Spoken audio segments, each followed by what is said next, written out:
the Straight Line Spoken English package.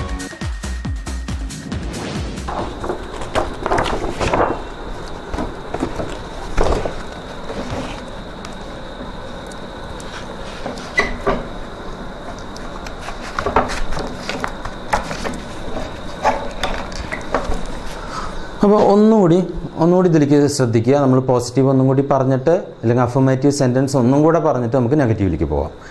അപ്പോൾ ഇത് എഴുതുന്നത് എന്തിനാ വെച്ചാൽ അപ്പോൾ ഞാനീ പറയുമ്പോൾ പെട്ടെന്ന് ഇങ്ങനെ ഫോളോ ചെയ്യാൻ പറ്റില്ല. പിന്നെ എൻ്റെ ഒരു വലിയ പ്രശ്നം എന്താ വെച്ചാൽ ഞാൻ അങ്ങനെ കുറച്ച് പറഞ്ഞ് ഇങ്ങനെ വരുമ്പോൾ കുറച്ച് കഴിയുമ്പോൾ ഞാൻ അറിയാതെ എൻ്റെ സ്പീഡ് ഇങ്ങനെ കൂടും. അപ്പോൾ സാധാരണ ക്ലാസ്സിലൊക്കെ ആണെങ്കിൽ കുട്ടികൾക്ക് അപ്പോൾ തന്നെ പറയാം കുറച്ച് സ്പീഡ് കുറയ്ക്കുമെന്ന്. ഇതിപ്പോൾ എങ്ങനെയാ വെച്ചാൽ നമുക്ക് അങ്ങനെ ഒരു കമ്മ്യൂണിക്കേഷനുള്ള സാധ്യതയില്ല അവിടെ. ഞാൻ ഇങ്ങനെ സ്പീഡിൽ പറഞ്ഞു പോകുമ്പോൾ ഒപ്പം എത്തിയവരൊക്കെ ഒപ്പം എത്തും, അല്ലാത്തവരിങ്ങനെ പിന്നിലേക്ക്. അപ്പോൾ ഈ സ്പീഡ് കൂടുതൽ എൻ്റെ ഒരു ഡിഫക്റ്റാണ്. അപ്പോൾ അത് സാരില്ല. അപ്പോൾ അത് വെച്ചിട്ടാണ്. അപ്പോൾ നമുക്ക് ജസ്റ്റ് ഇതൊന്ന് നോക്കുക. ഇതിൽ നമ്മൾ ചെയ്യുന്നത് 3 പോലെയുള്ള വെർബ് എടുത്തിട്ടാണ് ചെയ്യുന്നത്. ഇപ്പോൾ ഇതേവരെയൊക്കെ നമ്മൾ കിൽ എടുത്തു, കിൽഡായി, പാസ് എടുത്തു, പാസ്ഡായി, ബുക്ക് എടുത്തു, ബുക്ക്ഡായി, ജമ്പ് എടുത്തു, ജംപ്ഡായി. അപ്പോൾ ഇതേപോലത്തെ വെർബുകളാണ് എടുത്തത്. ഇതിൽ നമ്മൾ ചെറുതായിട്ടൊരു വ്യത്യാസം, ഒറ്റ എക്സാമ്പിൾ മാത്രം നോക്കിയാൽ മതി. ഇതിൽ നമ്മൾ റൈറ്റ്, റോട്ട്, റിട്ടൺ അങ്ങനെ 3 ബിസെയറായിട്ടുള്ള വളരെ 3 വ്യത്യസ്തങ്ങളായിട്ടുള്ള വെർബ് എടുത്തിട്ടാണ് നമ്മൾ ഇതിങ്ങനെ നോക്കണേ. അപ്പോൾ അതും കൂടി ഇനി ആർക്കെങ്കിലും സംശയം ഉണ്ടെങ്കിൽ ആയിക്കോട്ടെ എന്നുള്ള നിലയ്ക്കാണ്. Sheeba writes a story. Sheeba writes a story. അപ്പോൾ ആ റൈറ്റ്സ് എന്നുള്ളത് ഇവിടെ എന്ത് വന്നു? റോട്ട് എന്നായി. അപ്പോൾ അതിൻ്റെ രണ്ടാമത്തെ ഫോമാണ്. റോട്ട് എന്നുള്ളത് രണ്ടാമത്തെ ഫോമാണ്. അപ്പോൾ രണ്ടാമത്തെ ഫോമിലേക്ക് നമ്മളെത്തി. ഇവിടെ ഫസ്റ്റ് ഫോം തന്നെ. ഇത് ഒന്നാമത്തെ ഫോം, ഇത് ഒന്നാമത്തെ ഫോം ആണ്. അപ്പോൾ Sheeba writes a story, Sheeba wrote a story, Sheeba will write. Writes വേണ്ട, Sheeba will write a story. അപ്പോൾ ഇത്ര എണ്ണായി. ഇനി മൂന്നാമത്തേൽ നമ്മൾ ING ഫോം. ഇതൊക്കെ നേരത്തെ പറഞ്ഞതാണ്, എന്നാലും ആരെങ്കിലും പുതിയതുണ്ടോ നോക്കിയിട്ടാണ്. Sheeba is writing A story, Sheeba was writing A story, Sheeba will be writing A story. അതിൽ ഇവിടെ മാത്രമേ വ്യത്യാസം വരും. റൈറ്റിംഗ് ഒക്കെ ഒരേ സാധനം തന്നെ. പിന്നെ അടുത്തത് നമ്മൾ മൂന്നാമത്തെ ഫോമാണ് ഉപയോഗിക്കുക. റൈറ്റ് ഒന്നാമത്തെ, റോട്ട് രണ്ടാമത്തെ, പിന്നെ റിട്ടൺ എന്നുള്ള ഫോമാണ് നമ്മൾ ഇതിൽ ഉപയോഗിക്കുന്നത്. അപ്പോൾ ഹാസ് ആണ്, ഹാഡ് ആണ്, വിൽ ഹാവ് ആണ്. റിട്ടൺ മൂന്നാമത്തെ ഫോം റിട്ടൺ. അപ്പോൾ ഇങ്ങനെയാണ് ഉപയോഗിച്ചത്. Sheeba has written A story, Sheeba had written A story, Sheeba will have written A story. അപ്പോൾ ഇതിങ്ങനെ വരുന്നു. പിന്നെ അവിടുന്ന് നമ്മൾ എന്ത് ചെയ്യുന്നത് വെച്ചാൽ പെർഫെക്റ്റ് ആണ്, കണ്ടിന്യൂസ് ആണ്. അപ്പോൾ പെർഫെക്റ്റും കണ്ടിന്യൂസും കൂടി വരുമ്പോൾ, പെർഫെക്റ്റ് ആകുമ്പോൾ നമുക്ക് നിർബന്ധമായിട്ടും വേണ്ടതാണ് ഹാസ്, ഹാവ്. ഹാവ് ആണെങ്കിൽ പ്ലൂറലിൽ, ഹാസ് ആണെങ്കിൽ സിംഗുലറിൽ. പിന്നെ അതിൻ്റെ തൊട്ടുപുറത്ത് പാസ്റ്റ് ടെൻസ് ആണെങ്കിൽ ഹാഡ് വരും, പിന്നെ വിൽ ഹാവ് വരും. അത് നിർബന്ധമാണ്. അതിൻ്റെ ഒപ്പം തന്നെ കണ്ടിന്യൂസ് ആയതുകൊണ്ട് എന്ത് വേണം? ING ഫോം വേണം. നമ്മൾ തുടർന്നുകൊണ്ടിരിക്കുകയാണ്, ING ഫോം വേണം. പിന്നെ ഈസിൻ്റെ ഒരു ഫോമായ ബീൻ എന്നുള്ളതും കൂടി നമുക്ക് ചേർക്കണം. അങ്ങനെയാണ്. Sheeba has been writing A story, Sheeba had been writing A story, Sheeba will have been writing A story. അപ്പോൾ ഇത്രയും കാര്യങ്ങളാണ് നമുക്കിങ്ങനെ ശ്രദ്ധിക്കാനുള്ളത്. ഇത് ഏതൊരു ടെൻസ് ഫോമിലാണെങ്കിലും നമുക്ക് ഇതിനെ 12 എണ്ണത്തിലേക്ക് മാറ്റാൻ കഴിഞ്ഞാൽ നമുക്ക് പിന്നെ എത്ര സെൻറ്റൻസ് വേണമെങ്കിൽ ഉണ്ടാക്കാം. എത്ര സെൻറ്റൻസ് വേണമെങ്കിൽ ഉണ്ടാക്കാം വെച്ചാൽ നിങ്ങൾക്കിപ്പോൾ 2 അടി നടക്കാൻ കഴിഞ്ഞാൽ എത്ര വേണമെങ്കിൽ നടന്നൂടെ? കുറച്ച് നടക്കണു, ഇരിക്കണു, പിന്നെ നടക്കണു. അപ്പോൾ അങ്ങനെ നമുക്ക് 10,000 സെൻറ്റൻസസ് ഇത് വെച്ചുണ്ടാക്കാൻ പറ്റും, ഒരു തെറ്റും കൂടാതെ. അപ്പോൾ ആദ്യം ചിലപ്പോൾ കുറച്ച് ബുദ്ധിമുട്ടുണ്ടാകും. ചിലപ്പോൾ നമ്മൾ ഇപ്പം ഞാൻ ഈ പറയാത്ത എന്തെങ്കിലും കുരുക്കിൽ നമ്മൾ പോയിപ്പെടും. ചിലപ്പോൾ എന്തെങ്കിലും ചില ഫോംസിന് ചില വ്യത്യാസം ഉണ്ടാവും, ചിലത് വേറെ എന്തെങ്കിലും. അപ്പോൾ അങ്ങനെയൊക്കെ ഉള്ളതിലും എല്ലാം നമ്മൾ അതിനെയൊക്കെ പതുക്കെ ഓവർടേക്ക് ചെയ്ത് പോവാം. ഇപ്പം നമുക്ക് എന്താ വെച്ചാൽ നമ്മളിതിൻ്റെ അടിസ്ഥാനമാണ് ടെൻസ് എന്നുള്ളത്. അപ്പോൾ ഈ ടെൻസിൻ്റെ ഒരു അടിസ്ഥാനം നമുക്ക് കിട്ടിയ ബാക്കിയൊന്നും നമുക്ക് പ്രശ്നമല്ല. നമ്മൾ വായിക്കുമ്പോൾ തിരിച്ചറിയും, നമ്മൾ എവിടുന്നേലും കാണുമ്പോൾ തിരിച്ചറിയും. നമ്മൾ പറയുമ്പോൾ ചിലപ്പോൾ തെറ്റും, ചിലപ്പോൾ തെറ്റിക്കഴിഞ്ഞാലും അത് തെറ്റി എന്ന് നമുക്കറിയണമെങ്കിൽ എന്ത് വേണം? അതിനും ഒരു മിനിമം അറിവ് നമുക്ക് ആവശ്യമാണ്. അപ്പോൾ അങ്ങനെയുള്ള ഒരു രീതിയിലാണ് നമ്മൾ പോകുന്നത്. ഇനി നമ്മൾ ഇതിൽ നിന്ന് മാറി നമ്മൾ അടുത്തൊരു ഇതിലേക്ക് പോവുകയാണെങ്കിൽ ഇതിന് കൂടുതൽ പറയേണ്ട എന്നാണ് തോന്നുന്നത്. കാരണം നമ്മൾ അധികം പ്രാവശ്യം പറഞ്ഞു കഴിഞ്ഞു. സാധാരണ ഇതിന് അങ്ങനെ ഭയങ്കര അതിബുദ്ധിയോ ഭയങ്കര ബുദ്ധിയൊക്കെ ഉള്ള ഒരാൾക്ക് ഇത് മനസ്സിലാവുമെന്നൊന്നുമില്ല. ഇതിനത്രയൊന്നും ബുദ്ധി വേണ്ട. വളരെ നോർമലായിട്ട് സാധാരണക്കാരന് മനസ്സിലാവും. പിന്നെ ഇതിലെങ്ങനെയാ വെച്ചാൽ ഇതിൽ ഏറ്റവും ഇംഗ്ലീഷ് ഉപയോഗിക്കുന്നതിൽ താല്പര്യവും അതുപോലെ തന്നെ ഏറ്റവും ധൈര്യവും കാണിക്കുന്നത് അൺഎഡ്യൂക്കേറ്റഡ് ഇംഗ്ലീഷ് സ്പീക്കിംഗ് പീപ്പിളാണ്.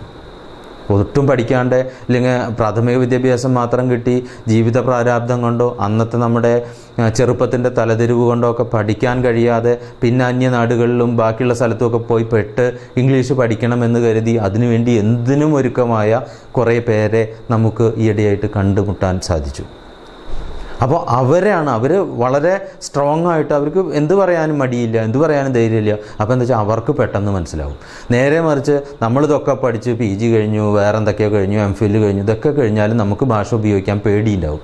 എന്താ വെച്ചാൽ അത് പണ്ട് നമ്മൾ ഒരു ചൊല്ല് പറയില്ലേ, നമ്പൂരിക്ക് പയ്യനെ തല്ലാൻ പറ്റാണ്ട് ചെയ്യുന്നു. കാരണം നമ്പൂരിക്ക് പയ്യനെ തല്ലാൻ എല്ലാ വർമ്മങ്ങളും അറിയാം. അപ്പോൾ എവിടെയത് തല്ലിയിട്ടായിട്ട് പശു ചത്തുപോയാൽ നമുക്ക് അതൊരു ഗോഹത്യ എന്ന് പറഞ്ഞാൽ നമുക്ക് മാതൃഹത്യയിലും മോശമാണ് എന്നാണ് ഇപ്പോഴത്തെ നമ്മുടെ ഓരോരുത്തരുടെയും നിലപാട്. അപ്പോൾ ആ ഒരു നിലയ്ക്ക് അത് പോകും. അപ്പോൾ അതുകൊണ്ട് തന്നെ നമുക്ക് കുറച്ചറിവാണ് കുറേ കാര്യങ്ങൾക്ക് നല്ലത്. നമുക്ക് ചിലപ്പോൾ തോന്നാറുണ്ട് ചില രാഷ്ട്രീയ പ്രസംഗങ്ങളൊക്കെ കേൾക്കുമ്പോൾ എങ്ങനെയാണ് അവരിത് നിന്ന് വിളിച്ചു പറയണേന്ന്.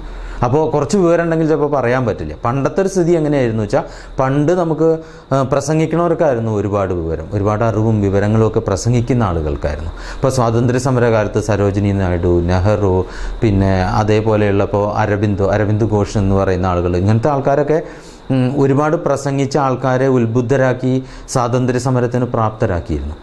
അപ്പോൾ അന്ന് എങ്ങനെയാ വെച്ചാൽ അവർക്ക് നല്ല അറിവും ഇതിനെക്കുറിച്ച് എല്ലാ കാര്യങ്ങളും അറിവും, നമ്മുടെ ഭാരതം എങ്ങോട്ടാണ് പോകുന്നതെന്നും കോളനികളുടെ കുറിച്ചുള്ള അറിവും കോളനൈസ് ചെയ്യപ്പെട്ടാനുള്ള ദുരിതങ്ങളും ഒക്കെ അറിഞ്ഞ് അവർ ബാക്കിയുള്ളവർക്ക് പറഞ്ഞു കൊടുത്ത് അവരിതാക്കിയിരുന്നു.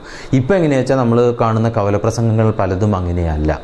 പല പ്രസംഗങ്ങളിലും എങ്ങനെയാ വെച്ചാൽ കേൾക്കുന്നവർക്ക്, വഴിയിൽ ബസ് കാത്ത് നിൽക്കുന്നവർക്കൊക്കെ അതിലും അറിവുണ്ടാവും. എന്നാലും ഒരു ഇതുമില്ലാതെ നമ്മളിങ്ങനെ കൊട്ടിഘോഷിച്ചും കൊണ്ടേയിരിക്കും. അതും നല്ലതാണ്, അതും ഒരു കഴിവാണ്. ഏതായാലും നമുക്ക് അടുത്തൊരു സെഷനിലേക്ക് പോകാം. ഇതിനെ നെഗറ്റീവ് ആക്കുകയാണ്. അപ്പോൾ നെഗറ്റീവാക്കി നമുക്ക് ഒന്ന് പോയി നോക്കാം. ഒരു ബുദ്ധിമുട്ടുമില്ല, ചെറിയ വ്യത്യാസങ്ങൾ, ഇതുപോലെ ചെറിയ വ്യത്യാസങ്ങളേ ഉള്ളൂ. അപ്പോൾ നമുക്ക് ഈ ഒരു ഓർഡർ ഫോളോ ചെയ്താൽ ഏത് ഇതിൽ വേണമെങ്കിൽ പോകാം. നെഗറ്റീവ് ആക്കാം, ക്വസ്റ്റ്യൻ ആക്കാം, അതുപോലെ തന്നെ നമുക്ക് ഇതിനെ വേണമെങ്കിൽ മറ്റേ റിപ്പോർട്ട് സ്പീച്ചാക്കി മാറ്റാൻ എളുപ്പമാണ്.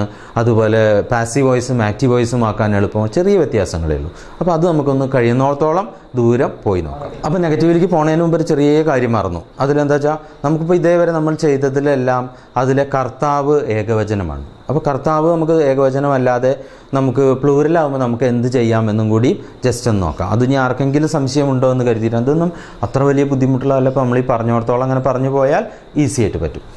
അപ്പോൾ നമുക്കിപ്പോൾ നമ്മൾ സാധാരണ ഹി സ്വിം എന്നുള്ളത് നമുക്ക് പറയാൻ പറ്റില്ല, ഹി സ്വിംസിനെ പറ്റൂ. അപ്പോൾ അതേപോലെ തന്നെ ഇതിൽ 3 പോലെയായിട്ടുള്ള വെർബാണ് നമ്മൾ എടുക്കുന്നത്. അതുപോലെ തന്നെ കർത്താവിനെ നമ്മൾ ഏകവചനമല്ലാതെ ബഹുവചനവുമാക്കിയിട്ടില്ല, അല്ലെങ്കിൽ ദേ എന്നുള്ളതാണ്. അപ്പം നമുക്കൊന്ന് നോക്കി പോവാം. ദേ സ്വിം ഇൻ ദ ലേക്ക്. അപ്പോൾ ദേ സ്വിം ഇൻ ദ ലേക്ക് എന്ന് പറയുമ്പോൾ ഇപ്പോൾ സാധാരണ നമ്മളിവിടെ സാധാരണ ഹി ആണെങ്കിൽ ഹി സ്വിംസ് എന്നേ പറയാൻ പാടും. ഇവിടെ എന്ത് വേണം? അപ്പോൾ ദേ ആയതുകൊണ്ട് സ്വിം ആണ്. They swim in the lake. They swam രണ്ടാമത്തെ ഫോം, ഇത് ഒന്നാമത്തെ ഫോം, ഇത് രണ്ടാമത്തെ form. They swam in the lake. They swam in the lake എന്നുള്ളത് ഇത് രണ്ടാമത്തെ ഫോമാണ്. അങ്ങനെ ദേ വിൽ സ്വിം ആദ്യം തന്നെ, they will swim in the ലേക്ക്. അപ്പോൾ ഇതിൽ സിമ്പിൾ പ്രസന്റ് ടെൻസിൽ മാത്രമാണ് ഇവിടെ ശ്രദ്ധിക്കാനുള്ളത്. സിമ്പിൾ പ്രസന്റ് ടെൻസിൽ ഇത് ഏകവചനമാണെങ്കിൽ ഇവിടെ എസ് ചേർത്ത് നമ്മൾ അതിനെ ഏകവചനമാക്കണം. അല്ല ഇത് ബഹുവചനമാണെങ്കിൽ എസ് ചേർക്കേണ്ട, ആ വെർബിൻ്റെ ഫോം അതേപോലെ ഇട്ടാൽ മതി. ഇനി നമുക്ക് ഇതിൽ അങ്ങനെ പ്രശ്നങ്ങളില്ല.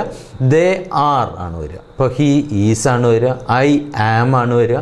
അതുപോലെ തന്നെ ദേ ആവുമ്പോൾ ആർ എന്നുള്ളതാണ് വരിക. അതാണ് ഇവിടെ ശ്രദ്ധിക്കേണ്ടത്. They are swimming in the lake. I ആണെങ്കിലോ ഐ ആം, ഐ ആർ പറയാൻ പറ്റില്ല, ഐ ഈസ് പറയാൻ പറ്റില്ല. I am swimming in the lake എന്ന് വരും. ഇവിടെ ദേ ആണ്, they are swimming in the lake. They was swimming in the lake. Are എന്നുള്ളതിൻ്റെ പാസ്റ്റ് ടെൻസ് ആണ്. വേർ എന്നുള്ളത് ഈസാണ് ഹി വരുമ്പോൾ വരിക, ഹി ഈസ് എന്നാണ് വരിക സാധാരണ. അപ്പോൾ ഇവിടെ ഹി ആണെങ്കിൽ ഹി വാസ് ആണ് വരിക. ഇവിടെ ദേ ആണ്. അപ്പോൾ അതുകൊണ്ട് നമ്മൾ വേർ എന്ന് വരുന്നു. They were swimming in the lake. They will be swimming in the ലേക്ക്. അതിൽ നമുക്കൊരു വ്യത്യാസവുമില്ല. അതേപോലെ തന്നെയാണ് ദേ ആയാലും ഹി ആയാലും ഐ ആയാലും ഒക്കെ വില്ല് ഉപയോഗിക്കാം. പണ്ട് നമുക്ക് ഒരു ഇതുണ്ടായിരുന്നു, സാധാരണ ഐ എന്നുള്ളത് ഫസ്റ്റ് പേഴ്സൺ ആകുമ്പോൾ, ഇതൊക്കെ ടെക്നിക്കൽ ടേംസാണ്, ഇതൊന്നും പറയേണ്ട ആവശ്യമില്ല.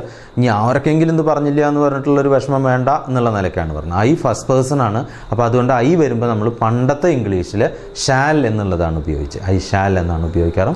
ഇപ്പം അങ്ങനെ വേർതിരിവുകളില്ല. ഐ ഷാലും വില്ലും എല്ലാം നമ്മൾ ഉപയോഗിച്ച് പോകും.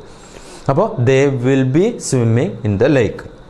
ഇനി ഇതന്നെ ദേ ഹാവ്, അതിൽ ഹി ആണെങ്കിൽ നമ്മൾ എന്ത് പറയും? ദേ ഹാവ് എന്നുള്ളത് ഹി ആണെങ്കിൽ ഹി ഹാസ് എന്നാണ് പറയുക. ഹാസ് എന്നുള്ളത് സിംഗുലറും ഹാവ് എന്നുള്ളത് പ്ലൂറലുമാണ്. ദേ ഹാവ് സ്വം മൂന്നാമത്തെ ഫോമാണ്. സ്വിം, സ്വാം, സ്വം മൂന്നാമത്തെ ഫോം ചേർക്കും. in the lake. They have swum in the lake. They had swum in the lake. അതിൽ ഹാഡാണ്. ഹാഡ് സിംഗുലറിനും പ്ലൂറലിനും ഒരേ സാധനമാണ്, ഹാഡ് മാത്രം. വിൽ ഹാവ് അതേപോലെ തന്നെ വ്യത്യാസമൊന്നുമില്ല. പെർഫെക്റ്റ് ടെൻസ് ആയതുകൊണ്ട് മൂന്നാമത്തെ past participle form of the വെർബാണ് നമ്മൾ ഉപയോഗിക്കാറ്. ഇനി ഇതിലും ഇപ്പം നേരത്തെ പറഞ്ഞ അതേ കാര്യങ്ങൾ തന്നെയാണ്. ഹാവ് ബീൻ വരണം. ഇതിൽ വരുമ്പോൾ നമുക്ക് ഹാവ് ബീൻ ആണ് സാധാരണ വരിക, ദേ ആയതുകൊണ്ട്. ഹീ ആണെങ്കിലോ he has been swimming, continuous ആയിട്ട് swimming. They have been swimming in the lake. They had been swimming in the lake. They will have been swimming in the lake. ഇത്രയുള്ള പ്രശ്നം. അപ്പോൾ ഇതിനെ നമ്മളൊന്നിങ്ങനെ നോക്കുക, ഒന്ന് കുറച്ചൊന്ന് ശ്രദ്ധിച്ചു പോയാൽ നമുക്ക് വളരെ ഈസി ആയിട്ട് ഇത് പഠിക്കാൻ പറ്റും. ആരെങ്കിലും പുതിയതായിട്ട് വന്നിട്ടുണ്ടോ എന്ന് നോക്കിയിട്ട് നമ്മൾ ആദ്യത്തെ ടെൻസിൻ്റെ ഈ 12 അതാണ് അടിസ്ഥാനം. അത് ഉറച്ചാൽ അല്ലേ ഇങ്ങടൊക്കെ എത്തും. നമ്മൾ അത് ഉറച്ചിട്ട് മാത്രമേ നമുക്ക് ഇങ്ങോട്ടൊക്കെ എത്താൻ പറ്റൂ. അപ്പോൾ അതൊന്ന് ഉറപ്പിക്കുക. അതിന് വലിയ ബുദ്ധിമുട്ടൊന്നുമില്ല. പെരുക്കപ്പട്ടിയെ പഠിക്കുന്ന പോലെ വളരെ ഈസിയാണ്. വളരെ 10 മിനിറ്റ് കൊണ്ട് നമുക്ക് പഠിക്കാം. ഇനി അതല്ലെങ്കിൽ നിങ്ങൾ ദിവസവും ഓരോന്ന് എപ്പോഴെങ്കിലും ഒഴിവ് കിട്ടുമ്പോൾ എഴുതിയാൽ മതി. ഒരു 2 ദിവസം 3 ദിവസം ആകുമ്പോഴേക്കും എല്ലാ കൺഫ്യൂഷനും മാറും, നിങ്ങൾക്ക് നന്നായി എഴുതാൻ പറ്റും. അപ്പോൾ ഇതൊക്കെ ആർക്കും പഠിക്കാം, ആർക്കും ആവാം. പിന്നെ ഇത് എങ്ങനെയാ വെച്ചാൽ നമുക്ക് പണ്ട് സംസ്കൃതമൊക്കെ ഉണ്ടായിരുന്നു. സംസ്കൃതം ഒരു വരേണ്യവർഗത്തിൻ്റെ ഭാഷയായിരുന്നു. ഇപ്പോൾ ഇംഗ്ലീഷ് അങ്ങനെ ആവുന്നുണ്ടോ എന്ന് സംശയം. അപ്പോൾ ഏതായാലും ഞാൻ ഇതിലേക്ക് അങ്ങോട്ട് ഇറങ്ങാന്ന് വെച്ചാൽ ഞാൻ ഇംഗ്ലീഷ് നിങ്ങളെങ്ങനെ പഠിപ്പിക്കാൻ ശ്രമിക്കുകയും അതുപോലെ തന്നെ കൂടുതൽ ക്ലാസ്സസ് ഞാൻ കണ്ടക്ട് ചെയ്യുകയും ഈ തരത്തിൽ കണ്ടക്ട് ചെയ്യാനുള്ള കാരണം ഒന്ന് സമയത്തിൻ്റെ വളരെ പ്രശ്നങ്ങളുണ്ട്, കുറേ കാര്യങ്ങൾ ചെയ്യേണ്ടതുകൊണ്ട് പ്രശ്നങ്ങളുണ്ട്. അപ്പോൾ അതുകൊണ്ട് തന്നെ നമുക്ക് എപ്പോഴും എന്ത് ചെയ്യാൻ പറ്റുക, ഇങ്ങനത്തെ ഒരു ക്ലാസ് ആണെങ്കിൽ അത് കൂടുതൽ പേരിലേക്ക് എത്തിക്കാൻ കഴിയും, കൂടുതൽ പേർക്ക് അത് പഠിക്കാൻ കഴിയും. അപ്പോൾ അങ്ങനെ പഠിക്കാൻ കഴിയട്ടെ എന്നുള്ളതാണ് എൻ്റെ ഒരു ഉദ്ദേശം. പിന്നെ ഇതിൽ നിങ്ങൾ പഠിക്കാതെ ഇത് തന്നെ പഠിയുമെന്നൊന്നും ആരും വിചാരിക്കേണ്ട. എപ്പോഴും നമ്മൾ മെനക്കെട്ടാൽ തന്നെയാണ് കിട്ടും. അപ്പോൾ അതുകൊണ്ട് തന്നെയാണ് ഞാനത് വളരെ ഉറച്ചു പറയുകയാണ്. ഇത് ശ്രദ്ധിച്ചിരുന്നാൽ മാത്രമേ ഇതിൻ്റെ കാര്യങ്ങൾ മനസ്സിലാവുകയുള്ളൂ. അപ്പോൾ ഏതായാലും നാളെ ഞാൻ ഒരു ഫ്ലെക്സ് ബോർഡിൽ ഒരു ഷൂവും ടൈയും കോട്ടും ഒക്കെ ഇട്ടിട്ട് ഞാനൊരു സ്പോക്കൺ ഇംഗ്ലീഷ് പഠിപ്പിക്കുന്ന ആളായിട്ട് നിങ്ങൾക്ക് കാണേണ്ടി വരില്ല. അതിൽ സംശയമൊന്നുമില്ല. അത് കാണുമ്പോൾ വേറൊന്നും കൂടി ഉണ്ടാവും, നിങ്ങൾ ഇത്ര ഫീസ് ഇങ്ങോട്ട് തരൂ, അതിൻ്റെ ഇരട്ടി ഞാൻ അങ്ങോട്ട് തരാമെന്ന്. അപ്പോൾ അങ്ങനെ ഒരു വാഗ്ദാനങ്ങളുമില്ല. നിങ്ങൾ ശ്രദ്ധിച്ചിരുന്നാൽ നിങ്ങൾക്ക് കയറാം. അന്ന് പറഞ്ഞത് തന്നെ ഞാൻ ഇന്നും പറയുന്നു. നിങ്ങളാണ് തെങ്ങിൻ്റെ മുകളിൽ കയറുന്ന ആളുകൾ. തെങ്ങിൻ്റെ മുകളിൽ കയറുന്നവർ പിടിച്ചു കയറണം. താഴത്ത് നിന്ന് നോക്കുന്നവർ പിടിച്ചിരുന്നിട്ട് കാര്യമില്ല, അല്ലെങ്കിൽ the result will be bad. അപ്പോൾ അതുകൊണ്ട് നിങ്ങൾ അങ്ങനെ ഒന്ന് പഠിക്കാൻ നോക്കുക. അങ്ങനെ പഠിക്കാൻ നോക്കിയാൽ വളരെ ഈസി ആയിട്ട് പറ്റും. അപ്പോൾ ഏതായാലും നമുക്ക് ആദ്യം പറഞ്ഞ കുറച്ച് കാര്യങ്ങൾ, കുറച്ച് ടെൻസസ് എടുത്ത് അതിനെ ഈ 12 ആക്കുകയാണ്. ആർക്കെങ്കിലും ചെറിയ കൺഫ്യൂഷൻ ഉണ്ടെങ്കിൽ അതുപോലും പോകാൻ. അതുകൂടി കഴിഞ്ഞാൽ ഇന്നത്തെ ക്ലാസ് നിർത്തി അടുത്തേക്ക് കിടക്കുകയാണ്. നേരത്തെ പറഞ്ഞത് ഒന്നും കൂടി നമ്മൾ രണ്ടാമത് എടുത്ത് പറയുകയാണ്. കേട്ടിട്ട് പഠിഞ്ഞവർ തൽക്കാലം ഒന്ന് ക്ഷമിക്കുക, പഠിയാത്തവർ ഒന്നുകൂടി ശ്രദ്ധിച്ചിരിക്കുക. അപ്പോൾ Saleem finishes his homework. അപ്പോൾ അതാണ് നമുക്ക് ആദ്യത്തെ. ഇതിലെല്ലാം സിമ്പിൾ പ്രസൻറ്റൻസ് ആണ് എഴുതി. ഇതിനൊന്ന് 12 ടെൻസ് ഫോമിലേക്കായി വളരെ ഫാസ്റ്റായിട്ട് പറയുകയാണ്. എന്താ വെച്ചാൽ നമുക്ക് നേരം കുറവ്. പിന്നെ കുറേ പേർക്ക് 90% പേർക്കും അറിഞ്ഞവരാവും, 10% അറിയാത്ത. അപ്പോൾ അറിയാത്തും അറിഞ്ഞൊന്നുമില്ല. ഏറ്റവും താഴെയുള്ള ആൾക്ക് അറിഞ്ഞാൽ അത്രയും നല്ലത്. Salim finishes his homework. Salim finished. Salim will finish. Is finishing. Was finishing. Will be finishing. Has finished. Had finished. Will have finished. Has been finishing. Had been finishing. Will have been finishing. അത്രയേ ഉള്ളൂ അത്. The politician promises to change the country into heaven. The politician promises എന്നുള്ളത് simple present ആണ്. The politician promised. Will promise. Is promising, was promising, will be promising, has promised, had promised, will have promised, has been promising, had been promising, will have been promising. ഇത്രയേ ഉള്ളത്. ഇത് common പാർട്ടാണ്. ഏതിലേക്ക് മാറ്റിയാലും വ്യത്യാസമൊന്നും വരില്ല. The old lady dresses as a young woman. The old lady dressed. The old lady will dress, is dressing, was dressing, will be dressing, has dressed, had dressed, will have dressed, has been dressing, had been dressing, will have been dressing. The police notices the movements of the drug mafia. The police notices, the police noticed, will notice, is noticing, was noticing, will be noticing, has noticed, had noticed, will have noticed, has been noticing, had been noticing, will have been noticing. ഈ അവസാനത്തെ ഉദാഹരണം കൂടി നോക്കുക. The magistrate rejects all the prayers of him. അപ്പോൾ ഇത് simple present tense ആണ്. The magistrate rejects all the prayers of him. The magistrate rejected. രണ്ടാമത്തെ the magistrate will reject. മൂന്നാമത്തെ is rejecting, was rejecting, will be rejecting, has rejected, had rejected, will have rejected, has been rejecting, had been rejecting, will have been rejecting. അപ്പോൾ അപ്പോൾ നമ്മൾ ഇങ്ങനെ ഒരു ഫോമാറ്റിൽ ഇത് പഠിച്ചു വെച്ചാൽ എളുപ്പമാണ്. എന്നിട്ട് നമുക്ക് ഇന്നിങ്ങനെ ടൈം പ്രശ്നം കാരണം വളരെ സ്പീഡിൽ പറഞ്ഞു പോകണ്ടെന്ന് വെച്ചിട്ട് എന്ത് ചെയ്യണമെന്ന് വെച്ചാൽ അടുത്തൊരു ദിവസത്തേക്ക് നെഗറ്റീവ് ആക്കണു. അപ്പോൾ നമുക്ക് നെഗറ്റീവിൽ നിന്ന് അടുത്തൊരു ദിവസം തുടങ്ങാം. നെഗറ്റീവിലും വലിയ പ്രശ്നങ്ങളൊന്നുമില്ല, ചെറിയ വ്യത്യാസങ്ങളുണ്ട്. അപ്പോൾ നമ്മൾ എപ്പോഴും ടെൻസസ് പഠിക്കേണ്ടത് ചെറിയ വ്യത്യാസങ്ങളിൽ നിന്നാണ്.